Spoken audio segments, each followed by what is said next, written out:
from the Psych Hub Podcast Network. Hi, I'm Marjorie Morrison. And this is Patrick Kennedy. And you are listening to the Psych Hub Podcast, The Future of Mental Health. Hey, everybody. Welcome back to another episode of The Future of Mental Health.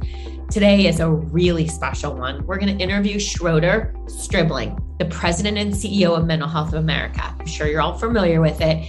The nation's leading community-based nonprofit dedicated to addressing the needs of those living with mental illness and promoting the overall mental health for everyone.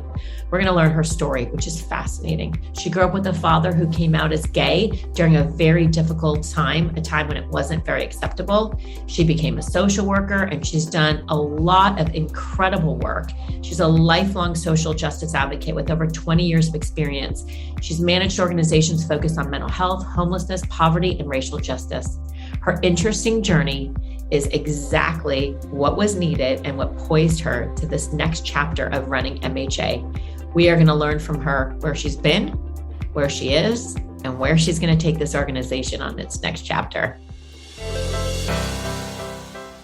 So Schroeder, it's so good to see you again. We're thrilled that you're joining us. It's not like you're a unfamiliar face or friend. We've worked a lot together over the years. It's great to have you on this podcast. You have a lot to share with our listeners about MHA, about children's mental health, kind of the future of advocacy. But before we begin with all that, I think the question always that we want to first start out with is, how did you get into this space of advocacy? Because as we know, it's still stigmatized. And of course, you've been in it your whole life. You were fighting that stigma early on in your life. And now you're head of the largest advocacy group, Mental Health America, in the nation. And so tell us a little about your history and then how you became CEO and president of MHA.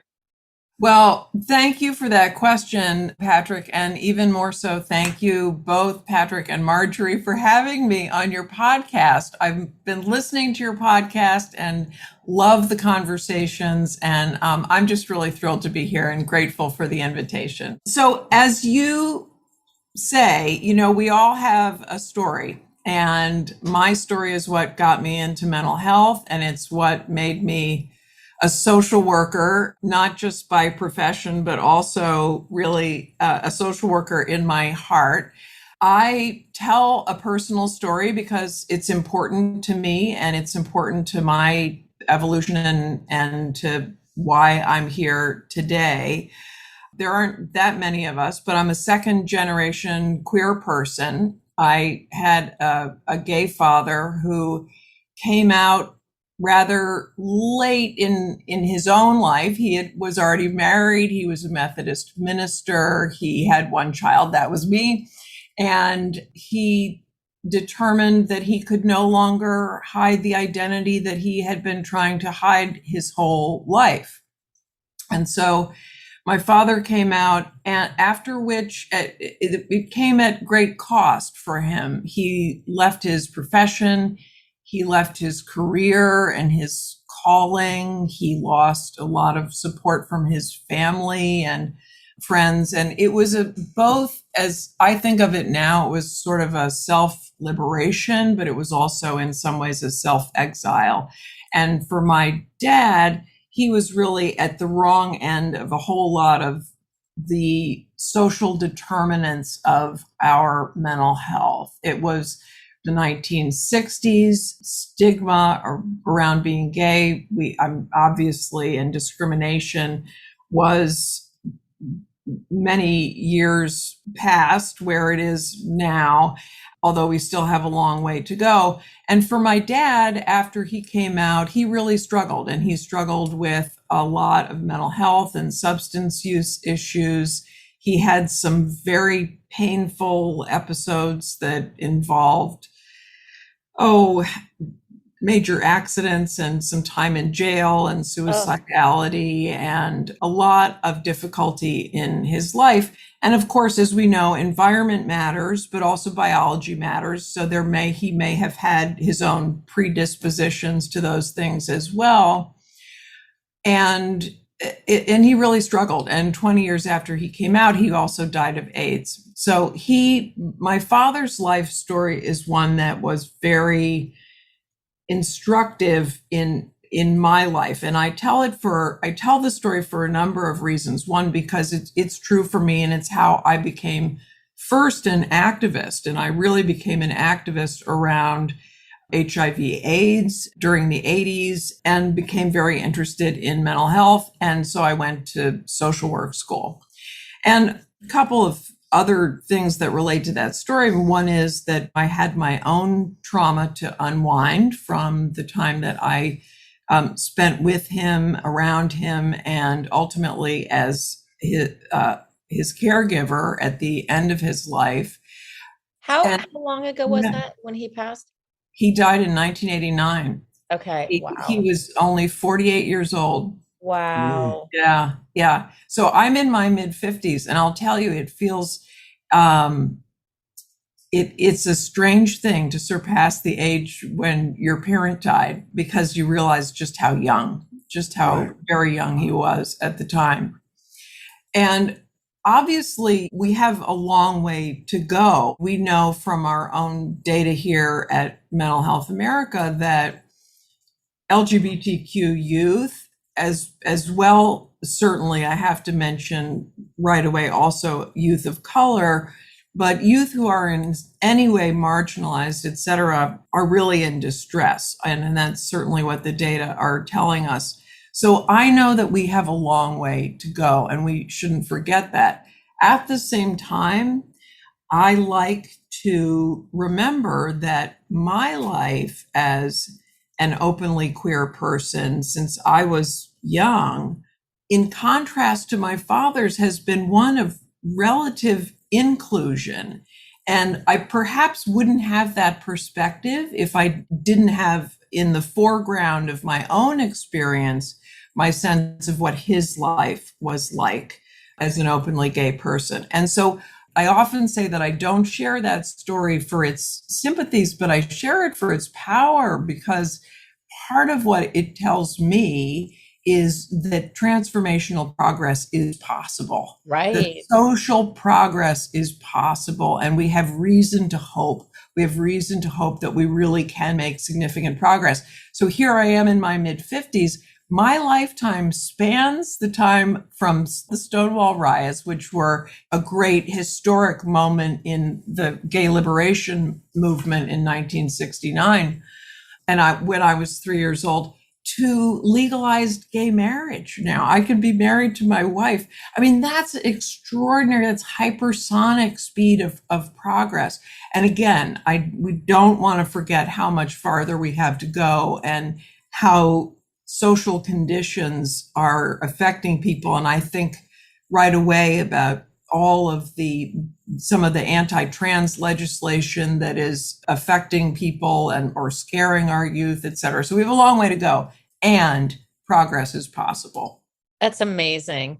I mean, it's the way that you just put that is such the glass half full. You just took us on this journey that I have no doubt was so painful and so difficult, watching somebody, and then looking at where we are now, but somebody like your dad was part of all of that makes what today is possible. And I know with my kids, and I think I've shared this with you before, like they don't even know the difference if someone's gay or straight. Like it doesn't faze them. It's like, it means nothing. It's like it's almost like what color shirt you're wearing that day.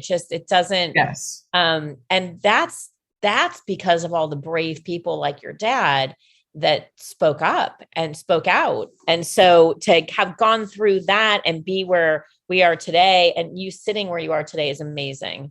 It's amazing. Well, I think you're so right, Marjorie. I think this next generation will change us. I mean, my kids I have 24-year-old twin daughters, and I know their generation is just at a whole new level of acceptance around all of this. We will continue to make progress, but there are still forces at play that we have to contend with, certainly. You also have a super interesting background before you got to Mental Health of America. Tell us a little bit more, because I think the color that you bring to MHA is really, really special. Well, so I went to social work school, and my first assignment as an intern at social work school was to Westboro State Hospital, to the acute unit. And this was a state hospital about an hour west of Boston. And this would have been in 1990. And so this was just at the tail end of deinstitutionalization.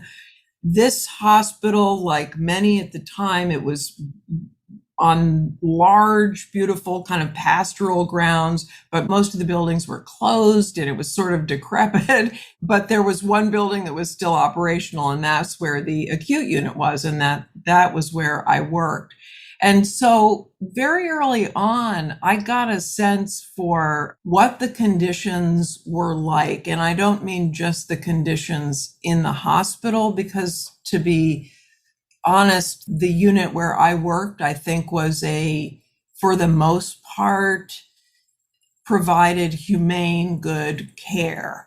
But I also mean the conditions for the people who came to the hospital and the circumstances under which they came. So there mostly were people struggling with major crisis, or who were struggling long-term with chronic mental illness, and who had often not had the right intervention at the right time, or who had often been ill for a long time without effective forms of social support and without community integration in good ways. So these were the sort of people, again, on the wrong end of a series of social determinants, often coping with poverty, often coping with not having had early intervention, not having had effective treatment and community integration, et cetera. So that was the start of my career in social work. And I actually worked there for a number of years after I graduated.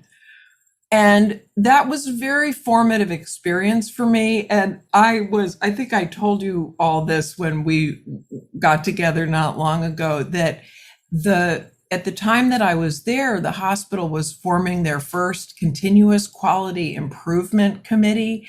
And I was like the young kid who, like, raising my hand, like, please, can I be on the committee? Not realizing that they had to rope everybody else into it because there were no actual volunteers for the committee.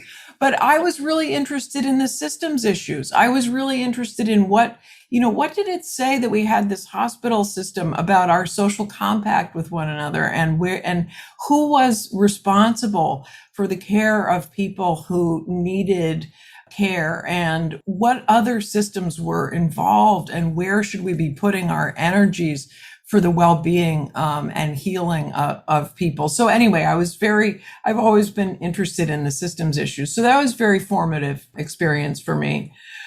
And then life brought me down to the Mid-Atlantic and the DC area. And another really formative experience for me was I worked for a part of the Johns Hopkins system in the early aughts. And my job was to provide, or to try to establish, mental health support programs for children and families in inner city Baltimore.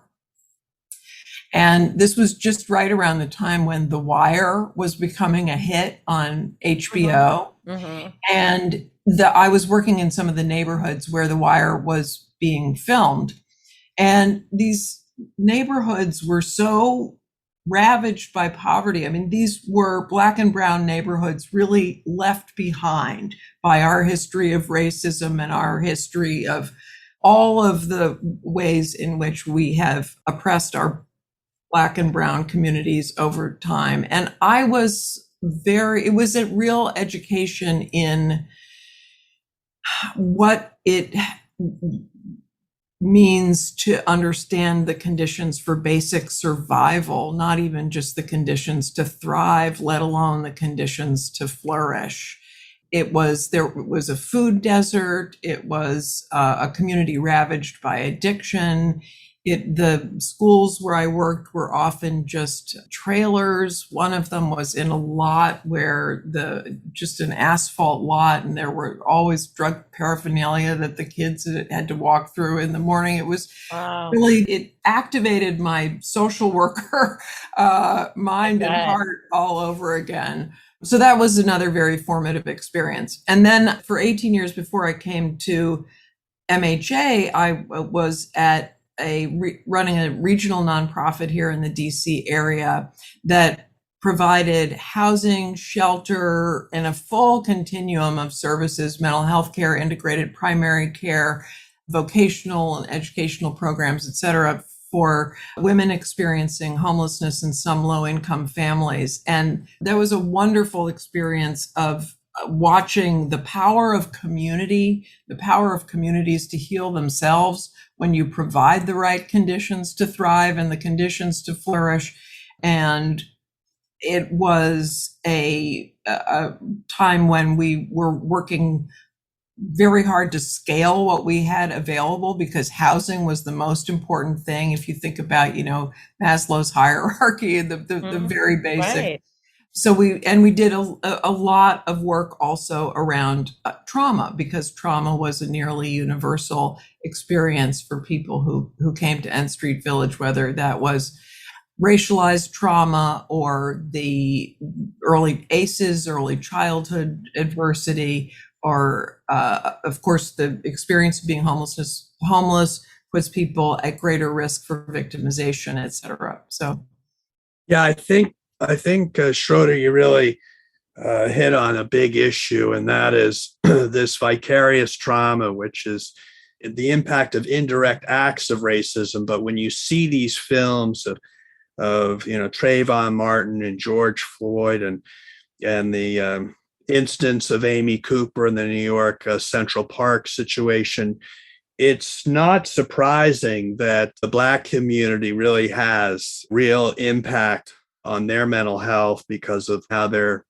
made to feel less than and set apart from the rest of the mainstream. And about that whole struggle. You just described it as a gay person trying to, especially in your father's case, fit in. But you can see where this is really still heavy for communities of color who have not made the progress and acceptance that we've even seen, I think, reflected in the gay marriage movement and acceptance.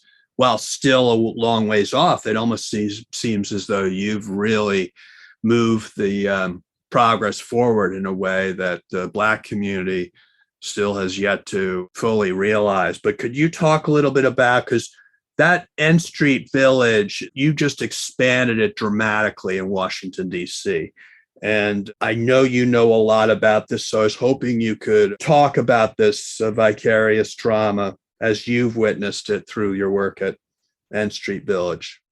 Well, I think you're really right, Patrick. I think that where the biggest fire is in what we need in reconstituting our social compact with one another right now is to deal with racism and racial justice and poverty. Yes. And especially those communities that live at the intersection of racism and poverty. I think that really is, it always makes me think of the title of James Baldwin's work, The Fire Next Time. I think that this is the fire this time right now. And again, not to say we don't have progress to make in other areas or farther to go with LGBTQ progress. But, one of the things that I take from my own story and, from the life of my father's story is that, and I wish my father and so many of his generations had lived to see the progress that we've made, because they died at a time when it didn't look like what it looks like now. But the first thing that happened was that people came out, right? And they started talking about it.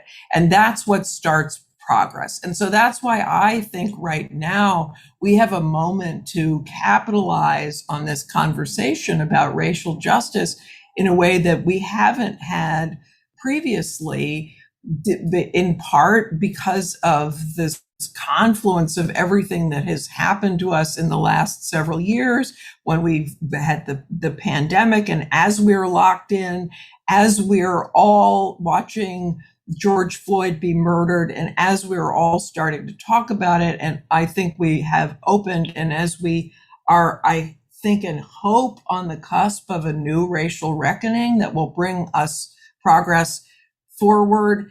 I think it's the conversation we need to be having, and I hope we keep having it. I know it's not an easy conversation, and I think a lot about what is my role as a white person, as a white social worker, as a leader.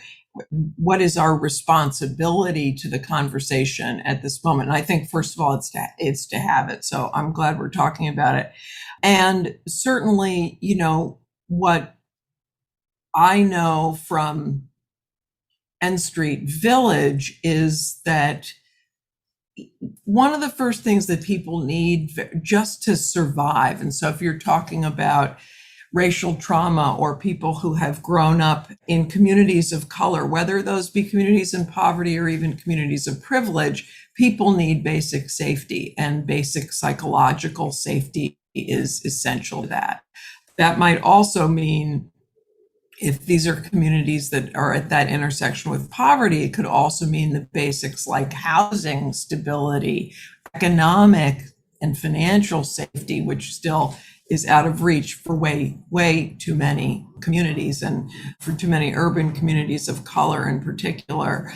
So when we provide those, I think, conditions for people for basic safety and basic psychological safety, communities know what they need, people know what they need. And I think it really is that we have to lead with acts of humility in understanding that, and in following the lead of communities and of so many people who are guiding us in this conversation. But what I certainly saw at N Street Village was that this racial trauma is real and active in the lives of people of color, and it's something that we need to be speaking about very openly, and that we as the white community need to make ourselves available again in cultural humility to that conversation. First of all, we love all of this. Also at Psych Hub, we just are about to launch a course called Cultural Responsiveness for Behavioral Health, and which was a term that APA, like a bunch of our stakeholders that we met with, Arthur Evans, CEO of APA, led a discussion, and it's so important and it's so complicated that to even think that in one course that somebody could get it. It's really, you have to be really a lifelong learner to really kind of have that. So first that, but the other piece of it that I want to just make sure we talk about is what you talked about communities know what they need. And one of the things that I think is so brilliant about Mental Health America and how it is structured is your different chapters. So I wonder if you can share a little bit about how that work that you do at the local level, and then, also where you're sitting. Yeah. Well, that has been really thrilling for me in coming to Mental Health America, because of course the body of this organization is spread out across the nation in our about 200 affiliate organizations. And so our job at the national office is to be learning from that large community of affiliates. And again, we're learning about the needs of various communities, which are really very different. In middle America, rural middle America, it's a very different story from being on one of the coasts, et cetera. So we have affiliates in all of those areas, and some of them are large, some of them are small, some of them focus on education, some of them focus on policy, some of them focus on specific communities. We have, for instance, in Montana, our affiliate focuses on tribal communities. Our affiliate in Colorado is doing a terrific program called Equitas around criminal justice and mental health. So we have affiliates who are doing extraordinary work, and our job is to learn from them what's happening in the field, what are the needs, what are they seeing, what's changing, what are the trends, and and of course, all of us are talking about how we capitalize on this moment for mental health, for progress in mental health, and then to learn from them and then provide back to this whole body of MHA writ large resources and support that are useful to the affiliates, and whether that's our federal policy work or supporting state and local policy work or providing our annual state of mental health in the country report or the toolkits that we provide or the data and research that we do. So that's our job, is to learn from them and to feed back to the affiliate network writ large. Amazing. What's one of your favorite things that has happened since you've gotten there? Well, it would be hard to tell you. So I've been here for 9 months, and it would be hard to tell you what my favorite thing is, except that I guess I would have to say it's been meeting our network of people and learning about all that they're doing, and certainly working with the national staff. One of the things that I think is the most impressive, and again, I'm new here, so I still get to say this in humility, but MHA has an extraordinary screening program that launched in 2014 that is a free online anonymous screening program where individuals can come and take a screening test for, say, depression or substance use issues or anxiety or psychosis or anything that they might be concerned about. Most of the people who come have not had professional intervention before and not had a treatment or a diagnosis. And I will tell you that in a lot of that program, the impetus for that program was around MHA's commitment to prevention. So we have a long-standing big part of the DNA here at Mental Health America is around the notion that early prevention, which starts at the earliest stages with mental health literacy and social and emotional learning, et cetera, and then early identification and early intervention is not only a more humane approach. I mean, now I could go right back to my experience at the beginning of my career at the hospital, right? That these were not people who had access to early screening, intervention, and supports, which changes the lifetime course for people and their mental health, no matter what their unique story and their unique spectrum of experience will be. So we've had this commitment, longstanding commitment, to not only a more humane approach, but also, of course, as we know, a more cost-effective strategy in the long run for all of us. So if we don't catch people with what I call the heart argument or the moral argument, there's the business case for this as well. So we have an online screening program that just exploded during the pandemic. That we're more than 600% increase in the number of people who were coming to screen themselves. Wow. Because they were concerned and they were seeking help and seeking some answers. And important to note about our program that we have what we call screening to supports. So once somebody's screened themselves, we make an intentional effort to make sure that they get connected to whatever resources they might need, whether that's a local affiliate of MHA, another local clinic. We also have lots of what you might consider DIY stuff if people are maybe they're just ready to read an article but not yet ready to seek out help and support.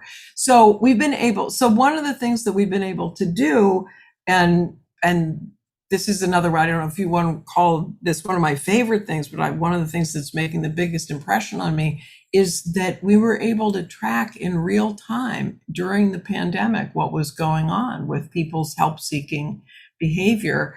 And we were able to see who was in, the greatest distress. And this goes back to my earlier comment that what we really saw was young people 24 and under, young people 11 to 17 in particular, coming to screen themselves and screening at high risk for depression, for thoughts of suicide, for anxiety, substance use, trauma, etc.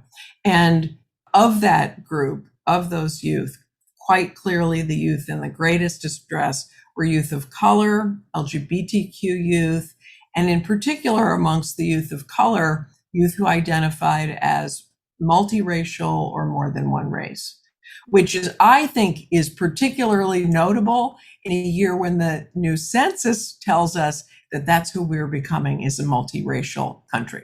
Interesting. Wow. I know I think for all of our listeners really need to go to the Mental Health of America website. The statistics, it's what we use. I mean, the research that you've done is really phenomenal and very trustworthy to really kind of get a state of how things are. Yes, it's great information, and the screening data provides us great information on who is seeking help and who's in distress in the country. And then we also produce an annual State of the Nation, State of Mental Health in the Country report.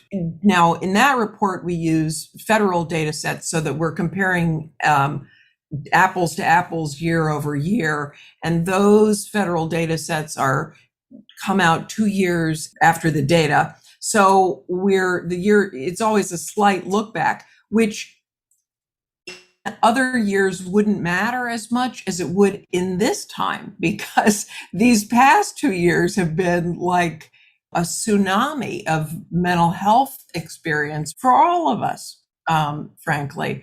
So the real-time data was, particularly important these past 2 years.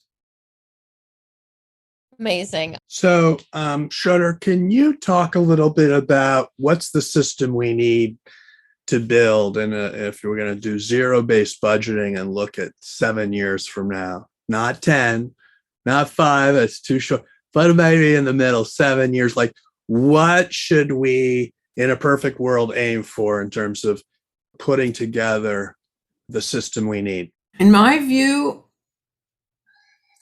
we need, in some way, a soup to nuts overhaul of how we think about mental health and how we address mental health. And the first thing that we need is, I think, something that's already started, which is to have a different conversation about mental health, that we need to understand that all of us have mental health. And again, this goes back to the opportunity of this crisis moment and everyone having had so much lived experience. So we're opening a conversation. We're breaking down some barriers around stigma. That's a start. And we have to keep pushing hard on that in this time. And I'm so grateful to all the public figures that have come out in the last couple of years and talked about their own mental health experience. I have a personal, strong feeling that we need to be particularly persistent about stigma around substance use conditions, because I think we reserve our deepest stigma for substance use conditions. So I think it starts with a conversation and dealing with stigma. Then it starts with, as we talked about before, normalizing the conversation from the very earliest of ages, so that we're talking about, so that we've got mental health literacy, which I do think we'll have more of I hope we'll have more of in the next generation. I take it as a hopeful sign that youth are willing to come to our screening program, frankly. So from the earliest of ages, school-based mental health resources, emotional mental health literacy, social and emotional learning, the very basics about that, so that we can start to normalize the conversation. And then we need, along with prevention, early identification, early intervention, we need to understand what the risk and protective factors are that everybody is exposed to and that we need to promote in the system. And we need to be able, when people have crises, which occur frequently, have an adequate crisis response system. And as we know, and I know we've all been having a lot of conversations about this, about the new 988 system, which is coming online, which is intended a real mental health response for mental health needs as opposed to a police response to a mental health need. So instead of 911, we're looking at a whole different idea about how we make sure that somebody has the right response at the right time, and whether that's if they need a warm line, or whether they need a hotline, whether they need somebody to come out and see them, or whether they need someplace to go to help them. We've got to build that system, and we're beginning to build it, and we want to be thoughtful in doing so, in understanding that it's going to take a while to realize the promise of that system, which is coming online. Obviously, we need to keep pushing on parity, something that, Patrick, I obviously give you a lot of credit for, and something that MHA has been involved in advocacy for a long time, so that we're treating and paying for mental health and substance use conditions the same way we would for health, because mental health is health, and we know that. So we have to keep pressing on parity. It's the law, but it needs to be enforced. And then we need a system that's navigable for people, and making sure that it's equitable for people, so that everyone has access, and everyone has access that's understandable to them in a system that isn't fragmented. So I think it's really taking care of all of those elements of the system, but then also, apart from that, getting back to, kind of our earlier parts of the conversation, we can't forget the environmental issues and the conditions that people need for basic survival, and then the conditions people need to thrive, and then the conditions people need to flourish. So if you don't have adequate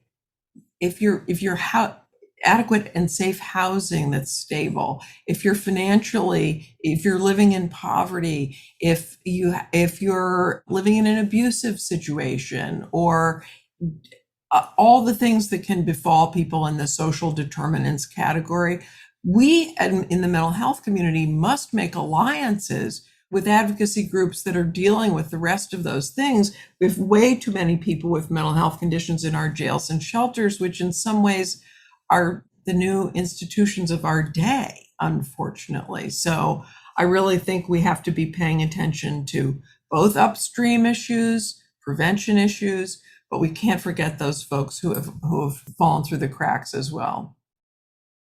No, that's Wow. great.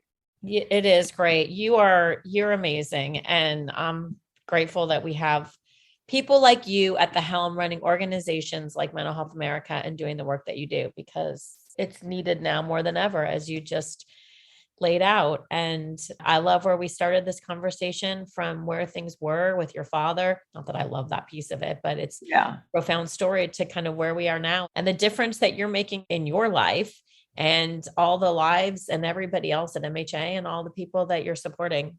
It's great work you guys are doing.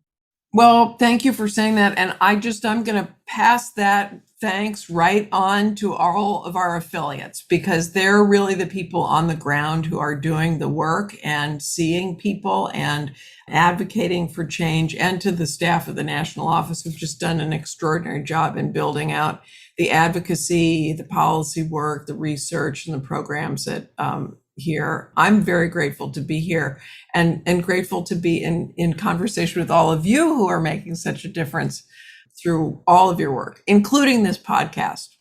Well, we've talked about this, Schroeder, but MHA was the one that hosted all of our mental health parity hearings back in 2007 and 8 with Jim Ramstad, my Republican colleague from Minnesota. We went all around the country and held town hall meetings, and MHA was the one that hosted all of that. So we were locked in with MHA from an early date. And then, of course, the Clifford Beers work, and it's just a proud history. Your bell and breaking, the silence and ringing the bell for liberty. You've got a great narrative and history at MHA, and you're the right person to lead it now, from all of your work in SDOH, which really has never been embraced in the whole healthcare system, is the value of not just mental health, but SDOH, social determinants of health, and the success of people in their lives, whether they have mental illness or not. just great social justice work. And finally, you were talking about equitable health system. That's often overlooked, and it's a top priority for you guys to ensure that we have cultural competence in the delivery of a mental health system that really has not always reached out to communities of color. So thank you so much. You're the right person for the right time in that job. Well, thank you for saying that. I really am delighted to be here. And you're right, this organization does have quite a history. And the bell that you're referring to, in case people don't know, it sits in the front office here. And if you come to the Mental Health America conference, you get a chance to see the bell and hear it rung.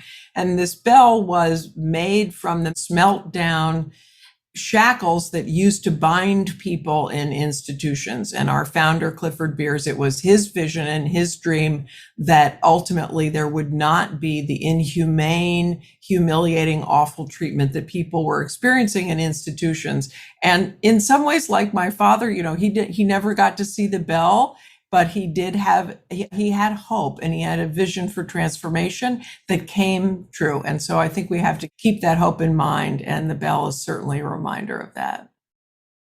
Amazing. Thank you, Schroeder, for your time, for everything you do. And I'd love to have you back on in the future just to see all the great progress that you're going to make there and in the world. Well, we had Schroeder on at our Kennedy Satcher Center, a webinar in criminal justice reform. And Schroeder, we're very excited that you're participating in that. I'm excited to do that. Yeah. Looking forward to it. Thank you guys so much. This was so fun. Thank you. Thank you. As always, thank you for listening to our podcast. If you enjoyed the show, drop us a review. If you haven't already, subscribe to our podcast for the latest episodes. For the latest insights, check us out at psychhub.com.